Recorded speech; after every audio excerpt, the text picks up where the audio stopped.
Hello everyone and a warm welcome on the Gravity Circles Biology channel. Dear students, बहुत लंबे time से मेरे पास में एक रिक्वेस्ट आ रही थी क्लास 11th के स्टूडेंट्स के द्वारा, क्लास 12th के स्टूडेंट्स के द्वारा that ma'am we need handwritten notes.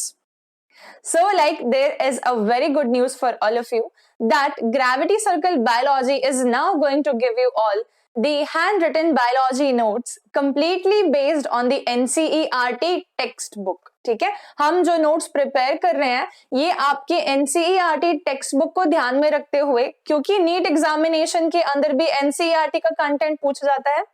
Along with that जो बोर्ड एग्जामिनेशंस वाले बच्चे हैं और जो क्लास 11th वाले बच्चे हैं, इस पर्टिकुलर ईयर 2020 पैंडेमिक में काफी सारे ऐसे बच्चे हैं जो कि स्कूल नहीं गए हैं, जिनको ऑनलाइन क्लासरूम्स में प्रॉपर फैसिलिटीज के साथ में स्टडीज अवेल नहीं कराई गई है, और काफी ऐसे बच्चे हैं जिन्होंने अभी तक टेक्स्ट बुक भी परचेस नहीं की है and they are fully dependent on the NCERT PDF and they are reading the NCERT PDF and they are not very sure about that उन्होंने सही तरीके से नोट्स बनाए हैं या नहीं। बहुत सारे चीजों को ध्यान में रखा और सोचा गया कि क्या बच्चों को हैंड रिटन नोट्स अवेल करवाने चाहिए, क्या उनको उसके रिक्वायरमेंट है। और जब हमें ये फील हुआ कि नहीं, उनको एनसीईआरटी के टेक्स्ट बुक कंटेंट के अगर हैंड रिटन नोट्स दिए जाएंगे तो उनके लिए रिवाइज करने में बहुत इजी होने वाला है।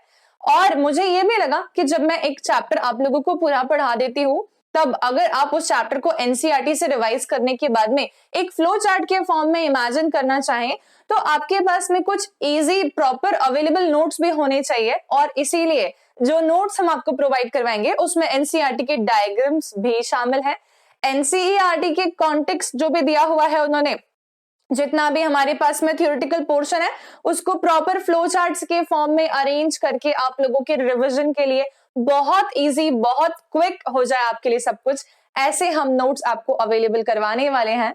These notes will be available on weekly basis and in particular notes को जैसे ही मैं अपलोड करूंगी I will put a small video of the same regarding whether this chapter is going to be important for you all or not, how to study this chapter and what is the important content जो कि इस particular chapter में से NEET examination में आता है, ताकि जब आप इस नोट्स के ऊपर एक बार नजर घुमाएं और आप उसको पढ़ना स्टार्ट करें तो आपको मेरी बोली हुई सारी बातें याद हो।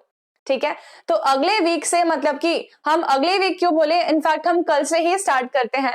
हम कल से ही आपको बहुत अच्छे क्वालिटी के शॉर्ट नोट्स अवेलेबल करवाएंगे।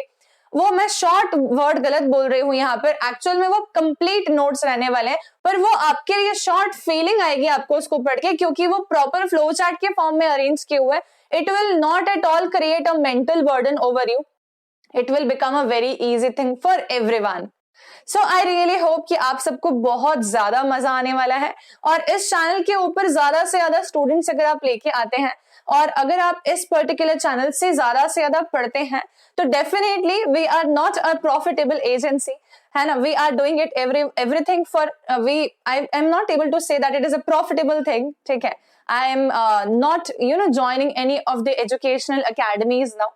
The reason behind that, I am trying to promote a free education in India, all over the India, which should be of a good quality. ठीक है, तो इसकी कोशिश मेरी है। इस हिसाब से मैं बहुत सारे चैप्टर्स कंप्लीट करवा चुकी हूँ, आने वाले टाइम में बहुत सारे चैप्टर्स कंप्लीट करवाऊंगी। और सिलेबस के कंप्लीशन के लिए काफी बच्चे बहुत परेशान हैं कि सिलेबस हमारा कंप्लीट हो भी पाएगा, नहीं भी हो पाएगा, क्या होगा। तो इसकी बिल्कुल टेंशन मत लीजिए। आप लोगों की बोर्ड एग्जामिनेशन के पहले मैं आप लोगों का सिलेबस कंप्लीट भी करवाऊंगी और मैं आप लोगों को वन शॉट रिविजन सीरीज भी लॉन्च करके दूंगी, so that it will become a very easy thing for everyone. Along with that, I also have a plan of executing some live sessions so that it will become a practice session for the completed chapters. जैसे कि हमारा biological classification, animal kingdom, है ना, और हमारा जो बहुत सारे चैप्टर्स कंप्लीट हो गए 11th और 12th के, उनके हम लोग प्रैक्टिस सेशंस भी कंडक्ट करेंगे, ताकि हमें ये समझ आ पाए कि इस चैप्टर में से कैसे क्वेश्चंस उठ के हमारे सामने नीट में आने वाले हैं। और अगर आप लोग प्रैक्टिस सेशंस मैक्सिमम अटेंड करेंगे तो और भी स्टूडेंट्स का अगर हब लेके आएंगे तो डेफिनेटली उसकी फ्रीक्वेंसी भी बढ़ाएंगे। हम कोशिश करेंगे कि हम एक इजी क्वेश्चन सेशन रखें, एक मीडियम क्वेश्चन सेशन रखें, एक टफ क्वेश्चन सेशन रखें, ताकि ये सेशंस जो हैं they will become beneficial for you. कैसे कि हमारे इजी लेवल के भी सारे क्वेश्चंस आते हैं, हमें मीडियम भी आता है और हमें टफ भी आता है, तो हमारी उस चैप्टर के ऊपर एक्सपर्टीज हो जाएगी। ठीक है, तो ये कुछ एक प्लान्स है जो मैं आप लोग के साथ आज डिस्कस करना चाहती थी, बहुत लंबे टाइम से पेंडिंग था, और मैंने कहा था कि gravity circle is going to soon announce some big news for everyone. And there are some of the students, उनकी मैं एक पॉइंट ले लेती हूँ कि बहुत सारे ऐसे बच्चे हैं जो कि बोलते हैं कि मैम बोर्ड पे पढ़ाई है। तो देखो बेटा, बोर्ड पे पढ़ाना जो है अगर पॉसिबल हो पाता तो डेफिनेटली मैं करती, पर ये इस साल एग्जीक्यूट कर पाना बिल्कुल पॉसिबल नहीं है। पर जिस भी मोड से मैं आप लोगों को पढ़ा रही हूँ, इसकी श्योरिटी है कि आप लोगों के दिमाग में मेरी पढ़ाई हुई हर एक बात जाएगी। ठीक है, क्योंकि हम लोग इमेजिन भी करवा रहे हैं, हम लोग आपको थ्योरी कंटेंट भी दे रहे हैं, हम लोग आपको प्रैक्टिस भी करवा रहे हैं, आपकी कोई भी पॉइंट्स अटके नहीं, इसके लिए मैं बाहर के एग्जाम्पल्स भी लाती हूँ। पहले के टाइम में क्या था, लास्ट ईयर के और उसके पहले की जब मैं बात करूं, तब हम जब पढ़ाते थे तो हम लोग काफी अच्छे बुक्स के कंटेंट भी पढ़ाते थे, जैसे कि कैम्बल हो गई और आपके टॉर्टोरा हो गई। ठीक है, आपके मतलब कि ग्रेज एनाटॉमी के कुछ एक डायग्राम्स बच्चों को दिखा देती थी मैं कई बार। ठीक है, तो ऐसे काफी सारी किताबें थी मेरे पास में, रॉस एंड विल्सन फार्माकोलॉजी की बुक भी है, अभी भी है, उससे भी मैं कुछ एक चीजें बताती थी बच्चों को।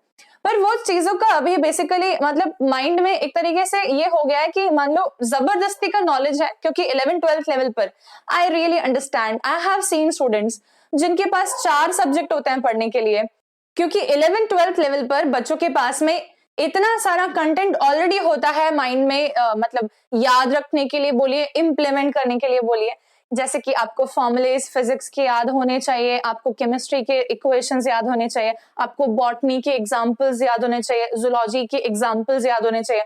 इतना सारा कंटेंट में अगर हम उनको और एमबीबीएस लेवल का नॉलेज दे दें तो वो उनके इस समय बेनिफिशियल नहीं है। मैं बिल्कुल नॉलेज ज्यादा प्रोवाइड नहीं करें इसके फेवर में नहीं होती हूँ, लेकिन जब मैंने कंडीशन देखी और मैंने सोचा कि ये मासूम बच्चे इतना सारा सब्जेक्ट ऑलरेडी झेल रहे हैं, ठीक है, इतना सब कुछ लर्न कर रहे हैं और इनके लिए ये बहुत डिफिकल्ट भी हो रहा है, काफी बार चैलेंजिंग हो जाता है, इसीलिए मैंने लास्ट 2 ईयर से एनसीईआरटी पढ़ाना स्टार्ट की। एंड मुझे ये एनसीईआरटी पढ़ाने के बाद में रियलाइजेशन जरूर है कि कई बार क्वेश्चंस ऐसे होते हैं जो कि थोड़ा थोड़ा आगे पीछे आसपास से आ जाते हैं, तो मैंने वो कंटेंट भी इंक्लूड कर लिया। मतलब कि जब भी आप लोगों को मेरे नोट्स या मेरे लेक्चर्स देखने को मिलेंगे तो इट विल बी 100% श्योरिटी कि आपका नीट एग्जामिनेशन में एक भी क्वेश्चन उसके बाहर नहीं जाएगा। ठीक है, so with this assurity I am going to teach on this particular platform which is a freely available platform YouTube. ठीक है, तो इसके अंदर आप लोग मैक्सिमम लेक्चर्स अटेंड करो and do not forget to share this information with all of your friends, क्योंकि knowledge share करने से या इंफॉर्मेशन शेयर करने से कुछ भी लॉस नहीं होता है। ठीक है, इट विल ऑलवेज इंक्रीज, विद्या हमेशा देने से बढ़ती है, तो ज्यादा से ज्यादा बच्चे अगर जुड़ेंगे और पढ़ेंगे तो उसमें आपका लॉस नहीं है, आपका बेनिफिट होने वाला है।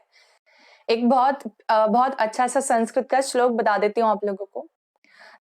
न चोरहार्यम न राज्यहार्यम न भ्रातृभाज्यम न च भारकारी व्यये कृते वर्धते नित्यम विद्याधनम सर्वधनम प्रधानम।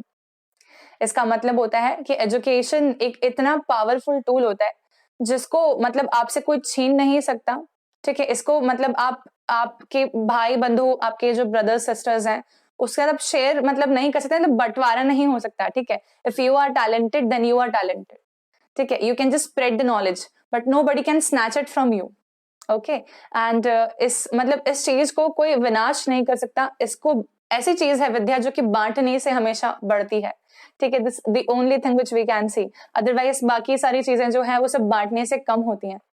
सो बाय दिस ये लेक्चर को छोटा सा जो कि मैंने आप लोगों के लिए बनाया है, इसको मैं एंड कर रही हूँ एंड आई होप दैट इसके बाद में आप लोग जो है ज्यादा मतलब ताकत लगा के पढ़ेंगे एंड एग्जामिनेशंस जब भी हो we need to be well prepared for the examinations already.